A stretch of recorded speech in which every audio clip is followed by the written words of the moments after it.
מתקשים בניקוי החלונות, תנו לי לעשות לכם קצת סדר בניקיון. יש לנו 3 סוגי ערכות. ערכה ראשונה שכוללת את הפרווה 45 סנטימטר, שאיתה משפשפים את החלונות ומנקים אותה כמו שצריך. השפשוף הוא חלק נורא חשוב בניקוי החלונות. 2.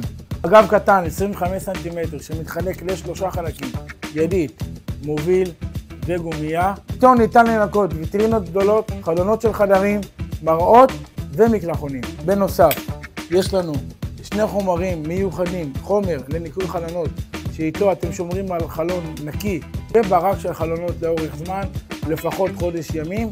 סמרטוט לייבוש של שאריות של ניקוי חלונות משאריות רק על סמרטוט יבש, ובנוסף סמרטוט מיקרופאבר לנקות את האלומיניום ואת השאריות שנשאר לנו על הרצפה. ערכה מספר 2 כוללת את כל מה שדיברנו על ערכה מספר 1. בנוסף אתם מקבלים בקבוק של חומר מיוחד נוסף ומגב מיוחד שגם מתכוונן וגם נשאר קבוע, שאיתו ניתן לנקות גם את הוויטרינות הגדולות וגם את החלק החיצוני של המעקה, שזה החלק הבעייתי שאיתו כולם מתקשים לנקות.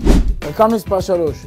ניסיתם את ערכה מספר 2 ועדיין אתם לא מסתדרים, נבוא אליכם הביתה באופן אישי, 1 על 1, אלמד אתכם איך לנקות את החלונות אצלכם בבית. והכי חשוב, נוסף לערכה, אתם גם מקבלים סרטוני הדרכה מדויקים איך לנקות מהר, נכון, ובלי להשאיר סימנים בחלונות.